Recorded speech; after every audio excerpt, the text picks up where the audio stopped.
Entered the home stretch. 12 games to go in the regular season. LeBron and the Lakers have not yet clinched a spot in the play-in, let alone the playoffs in the very competitive Western Conference. But a strong showing on this road trip, and Luka will be able to extend his first spring in L.A. Shades and all. The first of 4 away from home this week in the Magic Kingdom. The Lakers and Magic tip off at 4 o'clock right here on ESPN Sports Sportsnet. The Magic won the first head-to-head matchup way back in November. As we say hello and welcome to Access Sportsnet Lakers, brought to you by your Southern California Toyota dealers. I'm Allie Clifton, joined by the Hall of Famer, Big Game James Worthy, the 7-time champ Big Shot Robert Horry. Believe it or not, guys, there is NBA action going on. I know March Madness is here. It is upon us, but whew, it's Monday and the Lakers are back in action. Yeah, ready for it? Excited?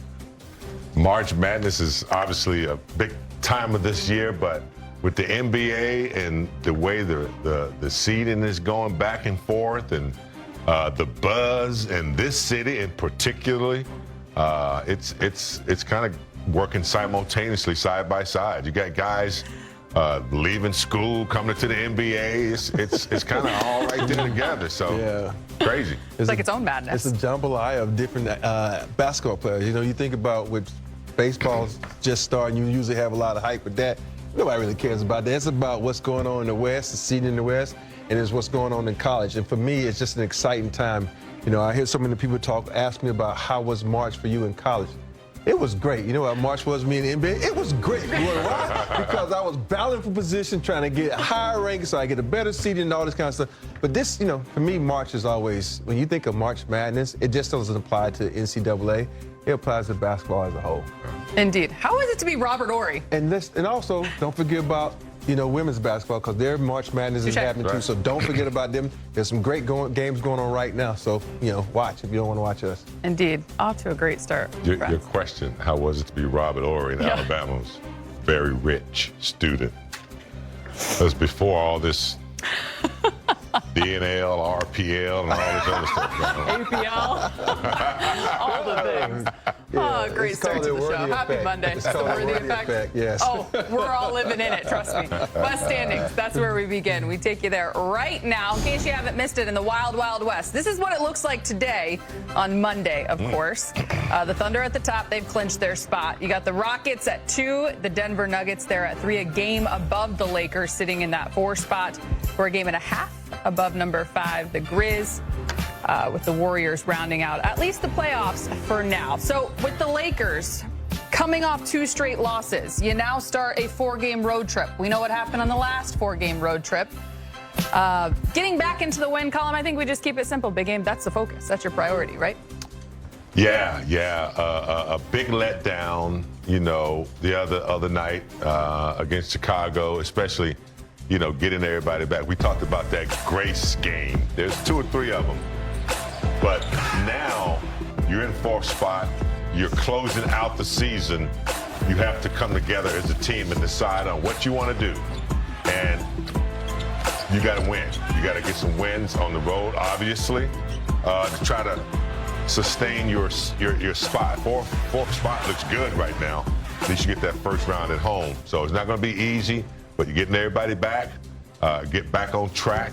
Remember what your defense is all about and what got you where you are. And, you know, you got LeBron, Luka, players coming back. It's time to get busy. And they are officially ruled in for this game and available. Officially? Officially. What about Rui? Still questionable. Rui's available. He's available? I was waiting for producers. What does that mean, available? Is he coming? Is he playing or not? You don't tease me now, RH. I need you in the game. Okay, so for me, I think, you know, you always go up on past things that happen to you. And this team just reminds me of my 95 team where we got Clyde and we didn't start clicking till the last 8 games of the year, which to me is the Lakers in the prime position to start clicking because they really haven't played together. Even though LeBron was, you know, he'd been injured. Think about it, Luka wasn't really Luka when he first got. He was still trying to get into Luka's shape and do all those things.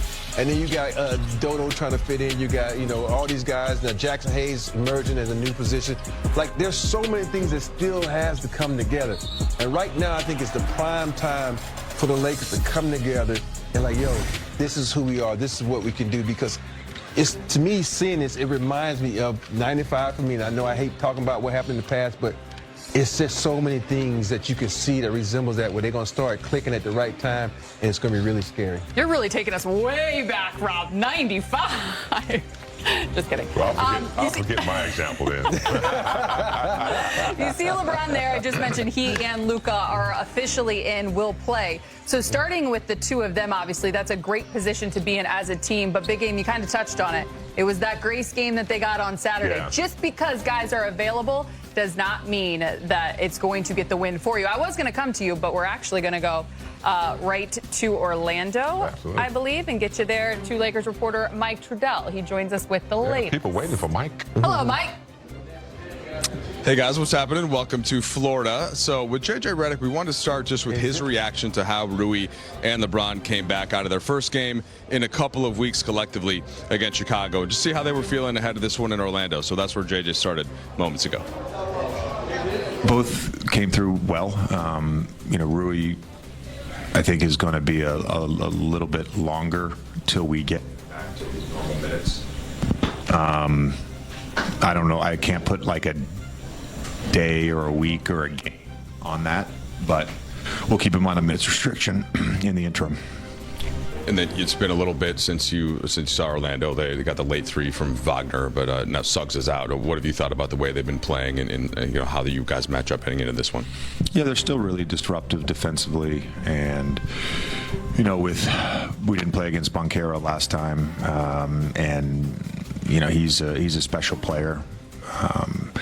And as much as we focus on the opponent this time of year, in some ways, for our staff and for our group, it's a little bit of like that preseason mentality that I talked about, where we got to get back to being who we are and focusing on that.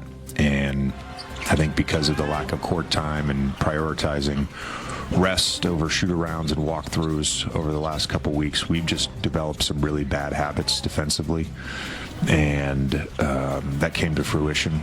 And look, there's always some weird stuff that happens this time of year. To give up 81 points and a half and to have our worst defensive game of the season when we're whole was disappointing. But our group has been responsive to every challenge and every piece of adversity they've had all season, so I would expect us to play well tonight. All right, guys, there's JJ Redick. So looking forward to an interesting game here in Orlando. We'll see how Rui and LeBron, who are both officially available, look in their second game tonight. Appreciate it, as always, Mike Trudell. I just want to kind of pick up where we left off before getting to Mike. He's waiting for Dorian Finney-Smith to do his pregame interview there. But again, just because you show up and you're fully healthy doesn't mean that it's going to get the job done. You still have to go out and perform. Not at all. You got to get the job done. Like I said, the last loss, all those 7 guys out. The Lakers had played very hard to get back in the standings. So, with guys coming back, everybody takes a deep breath, and that's what they did against Chicago. So I think they learned from that. And tonight, this first road trip against Orlando, who's talented team, they got to have a meeting of the minds, and they got to get back to their defensive principles in the first quarter, and not have those lapses. You can't have those lapses where you give up 30-point quarters and give up leads. So they got to be focused on defense. The offense is going to come, especially with that guy right there on the floor, and LeBron and Austin Reeves. So first one out of the gate, they gotta be seriously on the defensive end. For me, I think it just comes down to mindset. I think right now there's a lot of the noise you got to start blacking out and start focusing. You think about the silly tech Luka got. You think about them depending on LeBron and all these little things that come into effect. For me, it's like it's time to really focus and play basketball. No more resting guys, because you got to get a rhythm. And to me, you can still clearly see against the Bulls that there was no rhythm. The offense was kind of the defense